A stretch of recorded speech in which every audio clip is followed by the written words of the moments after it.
Let's start where we left and we see Saria looking back in shock. It's her broken sword with some dark residual from Gray's attack. Gray remembers this sensation. It's the same as when he was fighting that juicer. He still has the dark power. Suddenly MC feels this pain, and he drops to his knees. Master asks what's wrong. Is he alright? Gray's body is not keeping up with his power. MC tries to stand up and tells her that he's okay, but he could barely stand, so Gray decides not to use this dark power carelessly. Now he wonders if he should tell Saria about this power. Master and her boobs are very confused about what is going on. MC decides not to tell her, and even if he tells her, she wouldn't believe him. Plus it's something Gray can't control yet. Now all smiling he tells her that he just got carried away. Master looks at her broken sword and thinks that logically it's absolutely impossible to cut her sword with a wooden blade. She is sure that Gray realizes this as well.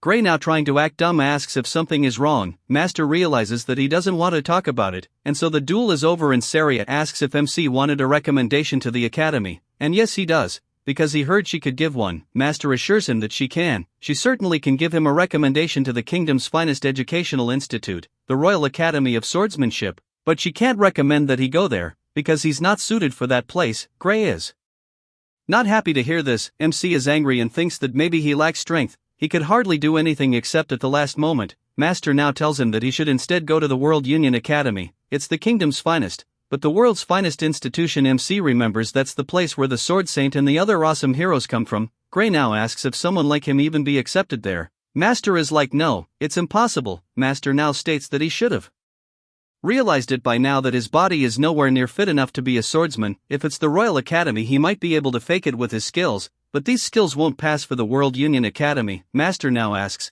how on earth did MC even acquire such skills with his feeble body? Gray just laughs it off. He knows everyone from that academy is a genuine monster. With a body like his, he can't even compete. Why are you giving up? Master asks MC, and tells him that there are still 9 months since the entrance exam. But it's only 9 months, MC replies. Saria agrees that's not enough time, but she wants Gray to trust her, and she asks if he's ready to suffer for the next 9 months. Gray is like, I don't want to suffer, but he'll do it, and he asks Saria to take care of him for the next 9 months. 9 months, and all the dialogue about taking care. Feels like Gray is about to get pregnant, lol. Master is happy about this answer. So now then, Master is ready to begin his hell. And as the days pass, Gray is going through his training and dieting montage, getting stronger and faster every day. Now 8 months later, Gray is jacked and ripped and handsome as fuck. Master is impressed at how muscular he's become. Saria has nothing more to teach him anymore, and she tell him to go out there with confidence. Gray is confused and states that there's still 1 month until the exam.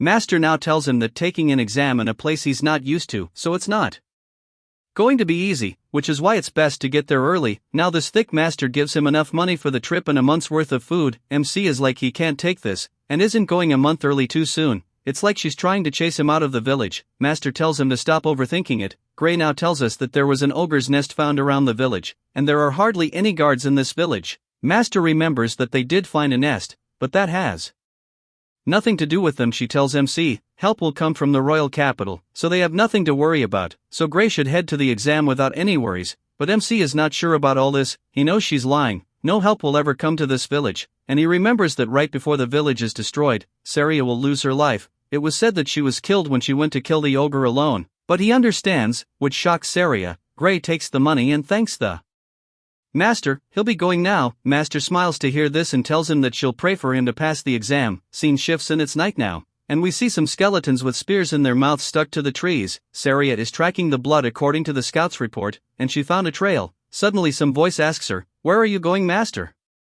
Saria looks up and it's Gray sitting atop a tree, looking handsome as fuck in this moonlight.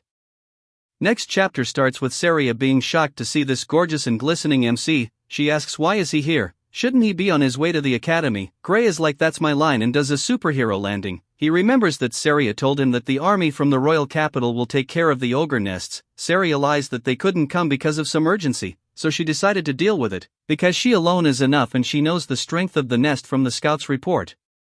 The nest's boss is an elite ogre, and the nest has about 50 monsters. Master admits that fighting all these monsters will be a tad tricky. MC remembers that this elite ogre isn't strong on its own, but his real strength lies in its intelligence and leadership, and considering the risk of getting surrounded, it's suicidal to fight alone. And there's one thing Gray knows for sure, is that if he lets Saria go alone, she won't make it out alive, and the village will be destroyed by the ogres. MC has seen that future with his own eyes, so he pleads Master to take him with her. Master reminds him that she alone is enough. Gray now tells her that he doesn't want to miss this chance to gain some real combat experience, or does she think he will only get in the way? Gray really wants to accompany her. Master assures him that he won't get in his way, she can't even beat him in a mock battle anymore, but no one knows what might happen in a real fight, especially against a monster's nest that suddenly formed. For a dangerous job like this, it's best to wait until he's got a bit more experience in real fights. MC now asks that she really insists on going alone. If that's the case, he has some idea. What idea? Master asks, and so MC is going to fight the Master and knock her out cold, and he'll deal with the ogres himself. Gray now points his blade at Saria. Oh boy, this got spicy. Master thinks about this, and she gives up,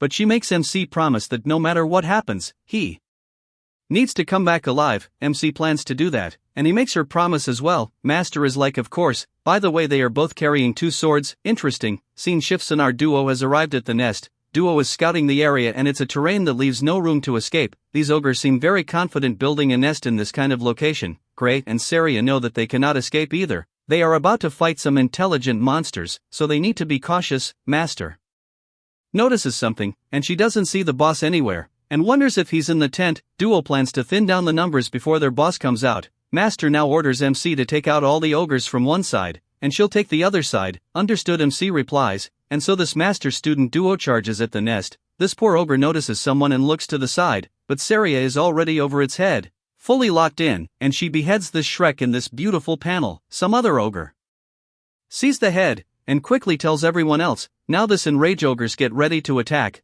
but Gray is already slicing them to pieces. Even more ogres attack, but MC just keeps on going. He's gotten a lot stronger physically. Master is also not showing any signs of slowing down, but I guess it would be faster they used both swords, like, dual wield them. We get another cool panel with Gray beheading some more ogres, and in no time, they have cleared a lot of the ogres. Master is really impressed with MC and asks if this is really his first time. Gray tells her to stay alert. They are just starting. Man, Gray is worried about her, and she is just simping over him. MC now realizes that these ogres are very weak. If they are this weak, Saria can deal with them alone. But he is worried about that boss in the tent, and this boss is eyeing them. Gray senses the danger, and he is scared, and tells Saria that they need to quickly run. What's wrong? The Master asks. MC yells at her to just do it. Nice color contrast between their red and blue eyes. Master gets scared on seeing him like this. She understands and they both quickly start running at full speed, but someone is jumping over them and bam! This ogre boss slams in front of them. Master is worried, but she is still smiling and states that it's the elite ogre, and it's an honor that the boss itself came to them. They really do kill a lot of ogres and goblins in these manhwas, right?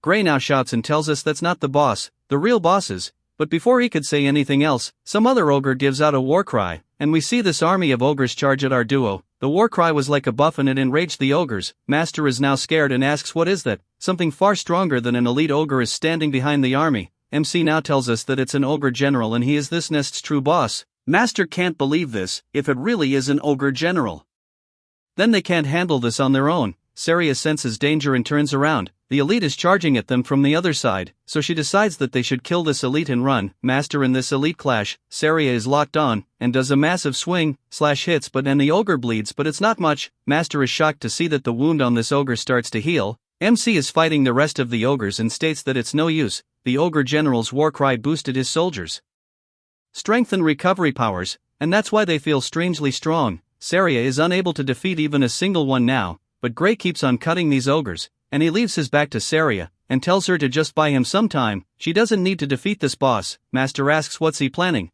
MC knows there's only one choice left and that is to take down this ogre bastard.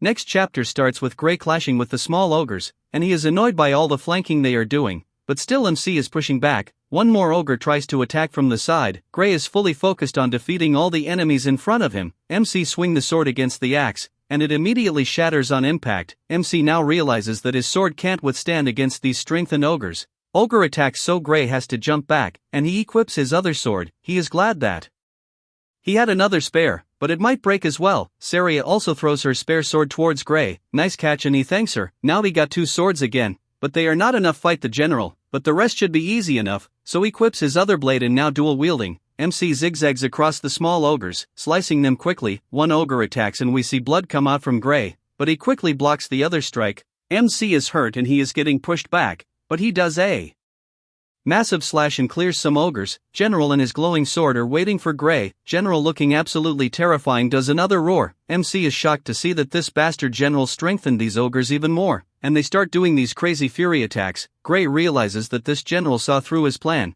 which means this General has some very high intellect. Swords and axes are clashing, sparks are flying, and our hero is getting pushed back, more like pushed down, but he doesn't want to deal with these small bitches, so he charges at the General, still zigzagging through these monsters. Gray doesn't have time to deal with them, so he kills all that he can, and moves forward. One ogre straight up tackles MC to stop him, and another one jumps at him ready to swing his axe. MC dodges his attack and the axe hits the small ogre, crushing him instantly. Gray realizes that they are trying to wear down his swords by throwing themselves at him. Suddenly another massive ogre comes to punch MC, but MC blocks it with his nearly broken sword, but the punch is strong enough to send Gray flying. MC is really fucked now. Another sword is broken and now he is down to his last sword. Now he has to take on everyone with just one sword. MC now thinks that because of his experience before he regressed, he knows that against all these monsters, he can't win, and if that's the case, he shouts and tells Saria to run while they are focused on him. Master smiles for some fucking reason and apologizes to MC, and tells him that she can't do that. Are you planning to die for nothing? MC yells. He assures her that he'll run after her. That's not it. Master replies. She looks down and tells us that she can't run anymore because she got a huge cut on her thick thigh. MC is completely shocked and scared on seeing this, and so this swordsman has completely run out of options. In rage, he starts swinging his blade, thinking that he traveled back in time so that he could defeat the liquidators, but his crazy swing gets crushed, and with that his final sword is broken. MC wonders if it's all going to end at a place like this. Gray has shattered like all his swords, and the ogres are about to finish him, but this crazy bitch is not ready to give up. He knows it's not over yet. If he can get that dark power from that time, if he can only tap into that power, then all these enemies will be toast. MC is forcing himself to remember it. He is trying to remember that sensation, while still holding his broken sword. Gray is concentrating hard, and bam, he awakens, with his beast eye, now using his dark aura sword. He slices through the ogres like a warm knife through butter, and just like that the small ogres are gone. Master is like, WTF just happened? She is confused AF. Gray is looking very messed up. He smiles with his normal human side and tells her that everything is alright. Gray is now turning all these ogres into minced meat,